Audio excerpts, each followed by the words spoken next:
guys, as I say, this realm is basically a farm, and humans are just basically being harvested for our emotions, mainly our negative emotions: fear, suffering, pain, anxiety, grief.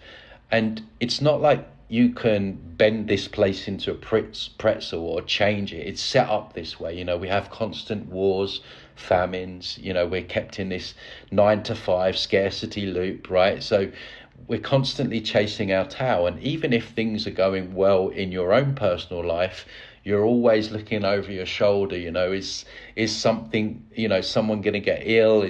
What's the government going to do next? You can never truly relax into this place, and that's by design, right? Because they need to generate as much emotional energy as possible for these entities that I speak about, that I clear myself. These attachments to basically feed on our energy. But it gets really interesting when you look at hospitals and the death process. I know these are not very cheery subjects, but it's important to understand in the fact that a lot of hospitals, mental institutions, mental hospitals, schizophrenic wards, they're often built on ley line points on the Earth's grid.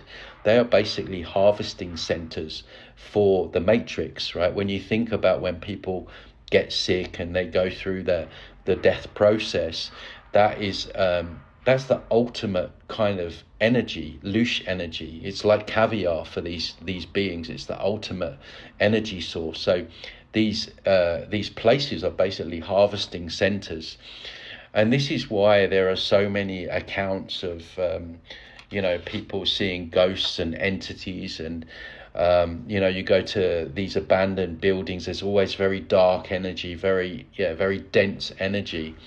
And this is why one of my I don't have many fears, but one of my biggest fears is ended up in a hospital, because I know what these places are. And of course you have all these kind of doctors and nurses and surgeons that want to poke around your body, remove organs and drug you up and poke you in the arm with stuff. And if you're out of it, you're really not in control. And then of course, when you die, they give you morphine, and what does that do? It probably scatters the brain when you need clarity at that point. So my opinion is these hospitals are actually evil. And I've worked with clients down the years where they've told me they've been in hospitals and they've seen the nurses' eyes turn black or the doctor's eyes turn black. I think the energy in these places are so dark. There's so much of this negative energy in these entities that reside there that people often get attachments very strong.